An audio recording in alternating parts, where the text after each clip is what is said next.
Welcome to the Hot Lava Podcast. Kevin Acee, Padres beat writer for the Union-Tribune. There's Ryan Finley, sports editor of the Union-Tribune, back in San Diego after the Padres, very successful road trip. A loss in the finale to the Marlins, and that was the only loss in the 6 games. They fell 1 game short of the first 6-0 road trip, the first road trip of 6 games or more that would have been undefeated in team history. Really doesn't matter. They have won 16 of their past 19 games. Ryan, where would you like to start? I'd like to start with yesterday. I think that the big story, the thing that may have kept them from having a 6-0 road trip here was a call unlike anything I've ever seen in baseball. Kevin, I don't know about you. Take me through the Ha-Seong Kim home run that was really a ground rule double. Ha-Seong Kim hits a ball 2 outs in the 9th inning. Padres are down by a run. He's facing Andrew Nardi. I think that Miami managers, Gip Schumacher's, he's really just trying to get young guys experience. So for some reason, Nardi's still in there, and Ha-Seong Kim does what he's supposed to do. And he, after striking out 3 times, this was the incredible thing that players were talking about afterward. Is they're like, could he really do it? Could he really do it? Like he's not having a good day, but this is how it's going for the Padres. So Ha-Seong Kim drives a ball.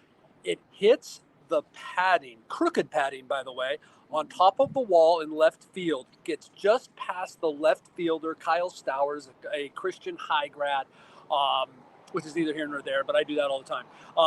Then bounces back toward the field, hits Stowers' glove, and bounces over the wall. Ruled a home run on the field. Ha-Seong Kim circles the bases. Shock, jubilation.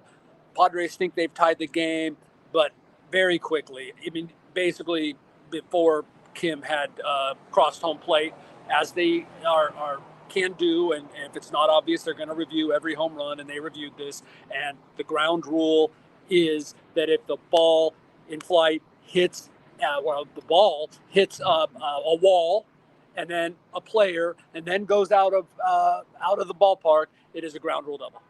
Right.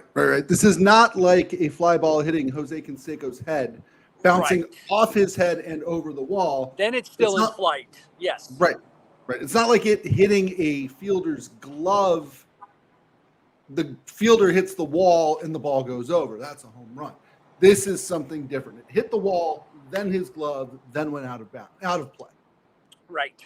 And so that once it hit something, the wall, basically, then it is a double if he knocks it out.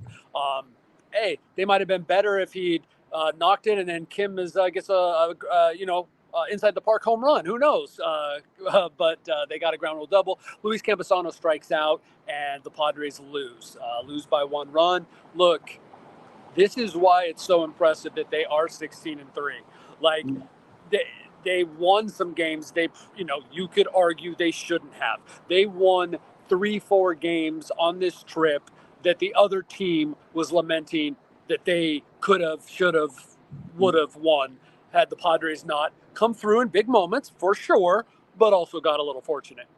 Yeah, it speaks to how well the Padres have been playing that you're disappointed when they don't pull off this sort of last inning comeback, right? Or not disappointed is not the word, but you're surprised when they don't, because so many things have gone well. Even in that Marlins series, right? I mean, they rallied to win the first 2 games, showing, what does Mike Schilt call them? Team Scrappy something? Team Grit Squad. There we go. Team Grit Squad.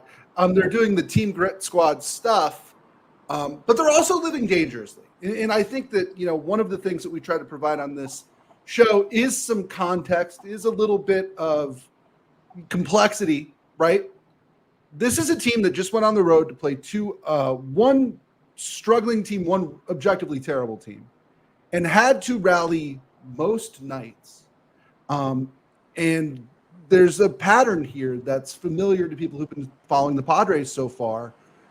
Get down early, to use a basketball term, full court press the rest of the game, and then get yourself back in it.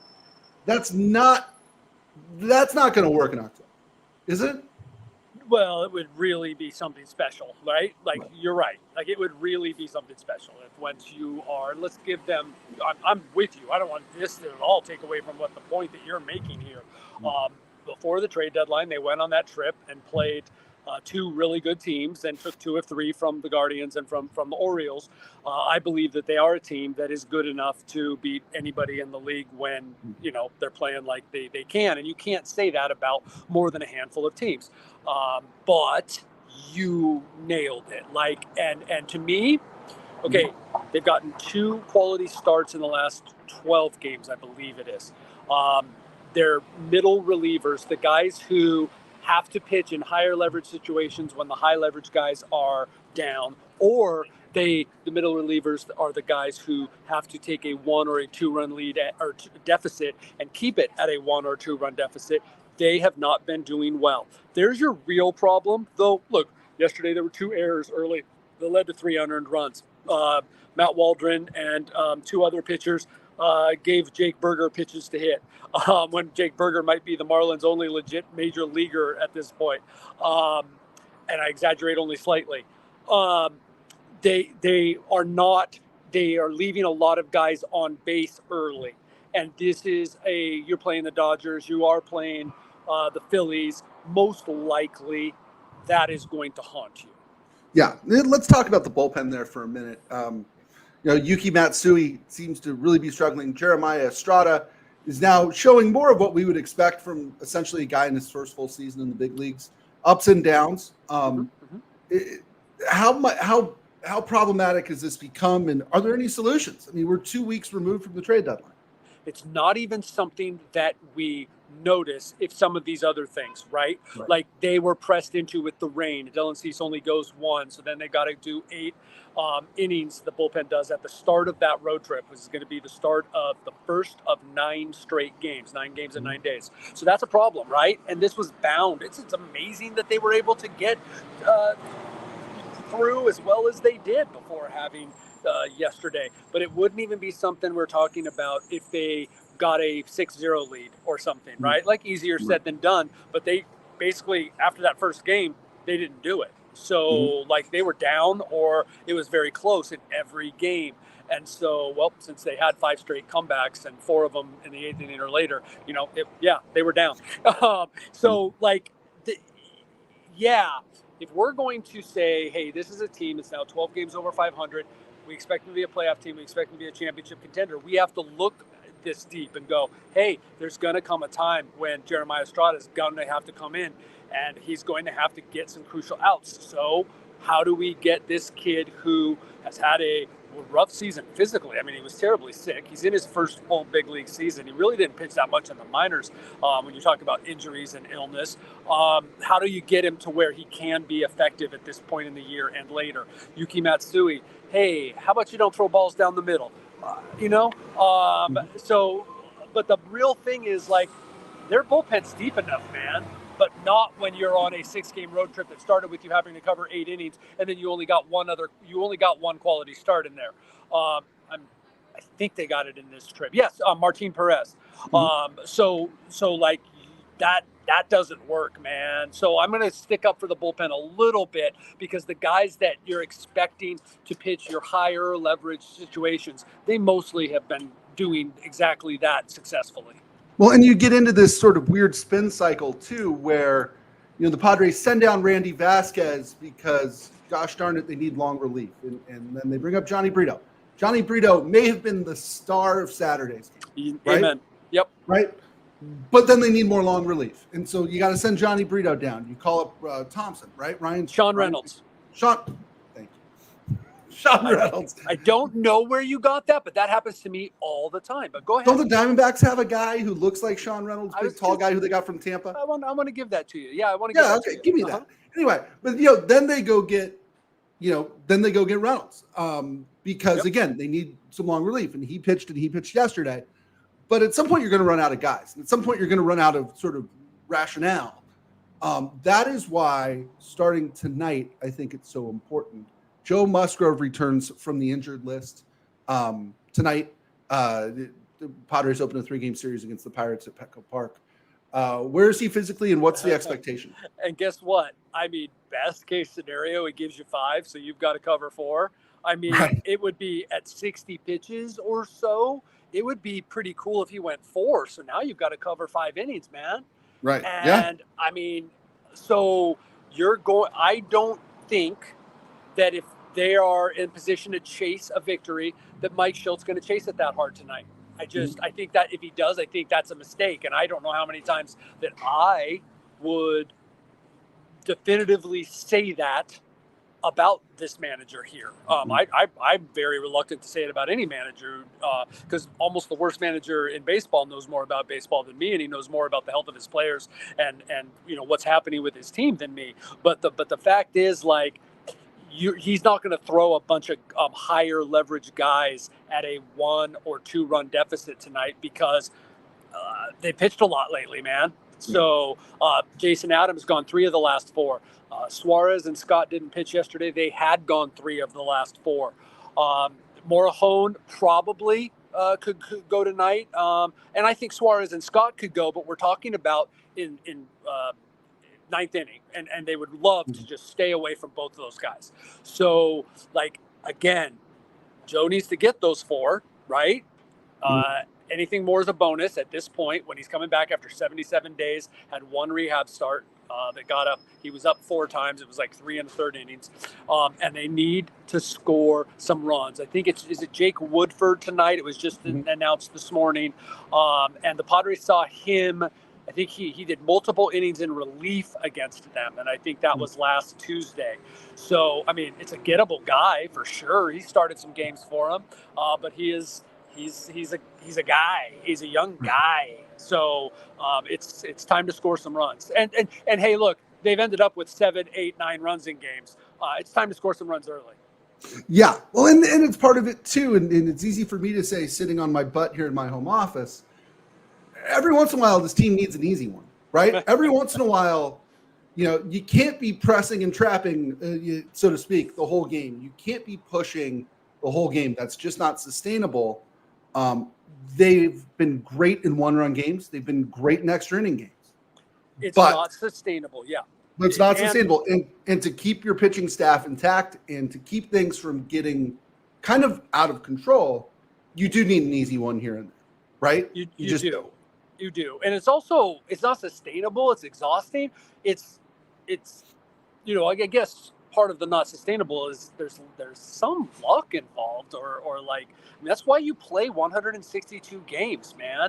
That's why one year a team can have the worst record in 1-run games and the next year have the best, or they're close, they're up near the top. But here's the reality, okay? I do want to give the Padres credit for those 1-run games and the extra inning games and the comebacks and the games in which they lose leads and then win the game anyway. These are all things they're just way better at than last year. I want to give them credit for that because I do think the chemistry is better. I think the preparation is better. I think the attention to detail is better. But as you just bottom line, what you said, it's not sustainable. No, it's not. It's not. And again, by the way, it's the Pirates and the Rockies this week. I mean, the Padres should win these games, to be honest. I know Denver's wacky, and yet, by the way, that's another reason why you need to get your bullpen straight. You need to get people back on regular rest because Denver's going to be a nightmare, right? Yeah, and you got an off day Thursday, but you are absolutely correct, right? Like, right. And they will. Like, they're thinking about it already, right? Like, maybe someone will have a crazy injury. And Johnny Brito will be back. But yeah, no, they're thinking about it already. They've lined it up so that it's 3 guys who pitched fairly well in Waldron, Cease, and Musgrove, and pitched fairly well in Coors Field. But yes, and then look, that Friday in Coors starts a stretch of 18 games in 18 days, man. And it's Twins, Mets, Cardinals, Rays. And then I think the first game of the Tigers series. It's not a cakewalk, man. That's why, you and I talked about at the start of this run here, and there's 6 games left in this 15-game run against teams that are beatable. They need to keep this up. But yes, it would be great to get a reset on that pitching. And that's why I say, like, if they're down by 2, Mike just might use tonight as a reset. Like, they want it to be a 9-0 win. But if it's a 9-0 loss, there will be a benefit that comes out of it. Carl Edwards will pitch 4 innings. Yeah, you're right. Do we know what the corresponding move might be with Musgrove? I know as it stands right now, we're 5 hours from first pitch. I should, but I mean, you're talking about you've got Reynolds who pitched yesterday, pitched to Indian in the third. That could very well be it. Mm-hmm. And who is the other? And I wish that my computer's not on because I'm kind of on the run here. They've been carrying 9 relievers, so right. I guess It'll it be a could reliever. I guess it could be Carl Edwards, but I'm thinking you need him. I'm thinking you need him, so could be that was a very quick trip for Reynolds. But there's something in the back of my head, and I'm sorry, Ryan. You know how it is on Mondays, the travel day. There's somebody I'm missing. Darn it. It's very interesting. This last road trip, Kevin, I think may be known as the Jackson Merrill trip.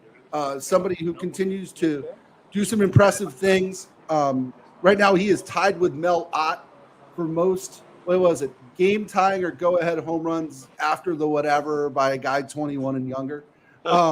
He's doing stuff every day that, I mean, reiterates the fact that this guy is going to be a very good major leaguer for a long time.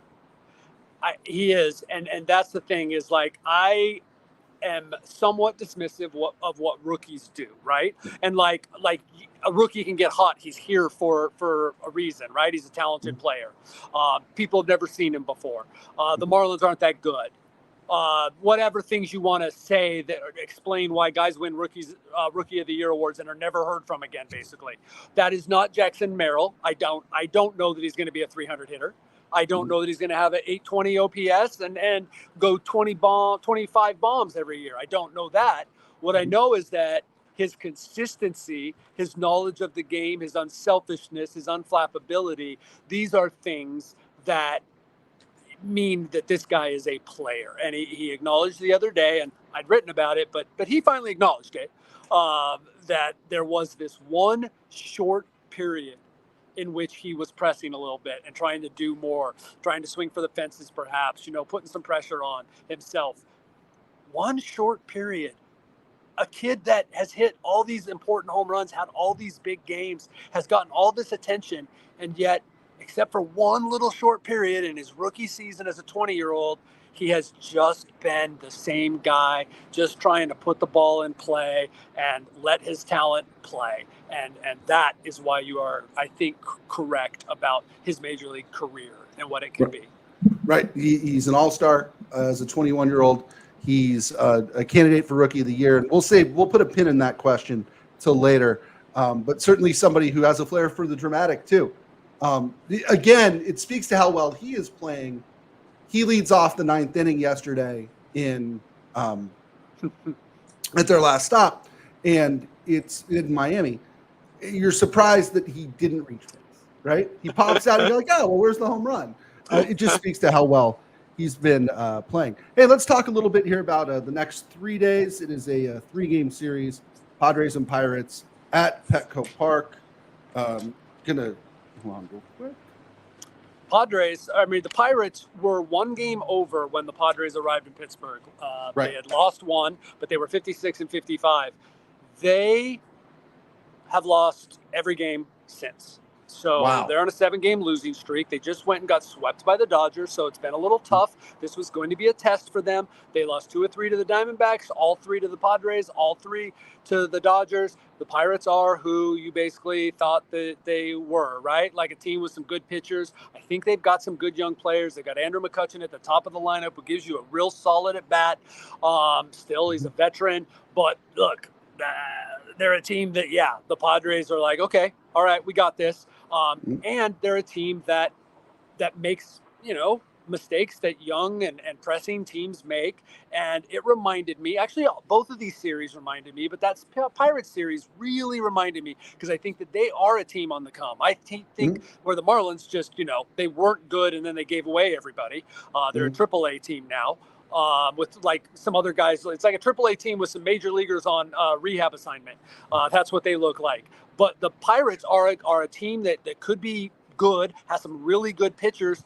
And I remember when the Padres in 2019, 2021 even, you could even say 2022, man, when the Dodgers in the regular season, there was still this gap and the Padres would play them tough, but then the Padres would make one mistake or something and you would say, can't make mistakes, can't give the extra out to the Dodgers. That's what the last Pirate series was like.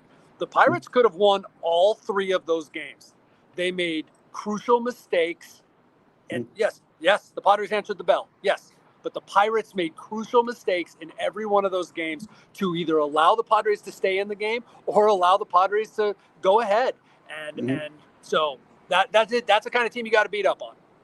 Absolutely. I think whether it's baseball or football or basketball, consistency is always the last thing that comes, right? The Pirates have shown that they can play well in spurts, that they can look like a playoff team in spurts, but they can't do it every day. And they do it a lot better when one of their top 2 pitchers is on the mound. Absolutely. Again, pitching matchups Tuesday, you've got Luis Ortiz. 5-2, 3.40 ERA, but he's been really bad lately. Against Michael King. And then Wednesday, it's Wednesday afternoon, Mitch Keller, Martin Perez.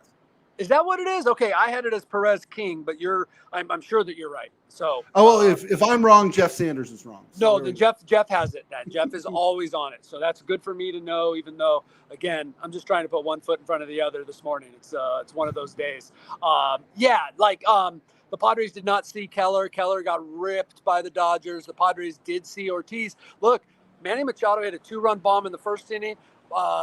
David Peralta hit a 2-run bomb in the second inning, and they didn't score. And he got through 6 innings against them. Mm-hmm. So that was great. They started off, and then they need to. These are gettable pitchers here. They need to score some runs. Sure, and you know who is not pitching for the second consecutive series against the Padres is Paul Skeens, and this is where I want to leave it today because Kevin, I know you got to get to the ballpark here, but I always put you on the spot. Last question today. Who's your National League MVP or National League Rookie of the Year, Kevin? I would not have said that. I did. You always want to fight against being a homer, right? Right.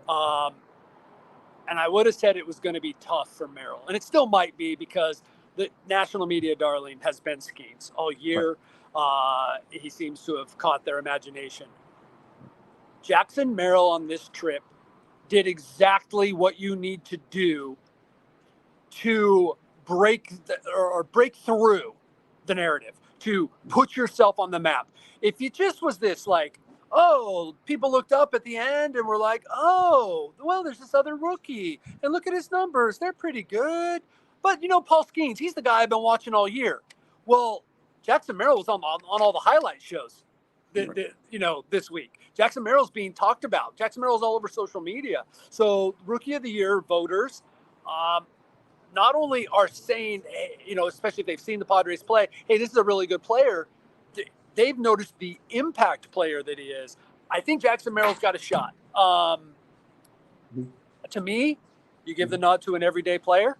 If you're doing a coin toss, you give the nod to an everyday player if his stats support that. Mm-hmm.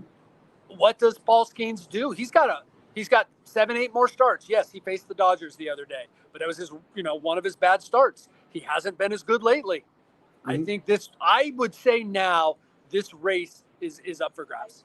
Yep. Jackson Merrill was just named the National League Player of the Week, by the way, which is interesting. Paul Skeens, and again, he's a top pick. He's got the famous girlfriend, was the starter in the All-Star game. That is, the narrative is he's a once-in-a-generation guy, right? Yep. The narrative is he's Strasburg, he's Mark Pryor. Yep. He's one of those guys. What Jackson Merrill did, I think, this weekend, you're right, is he had sort of his own moment. The narrative is now, don't pitch to Jackson Merrill with the game on the line. And we'll see how that goes. Padres, Pirates, 3-game series starting tonight at Petco Park. That'll do it for this episode of the Hot Lava Podcast. For Kevin Acee, I'm Ryan Finley. We'll see you next time.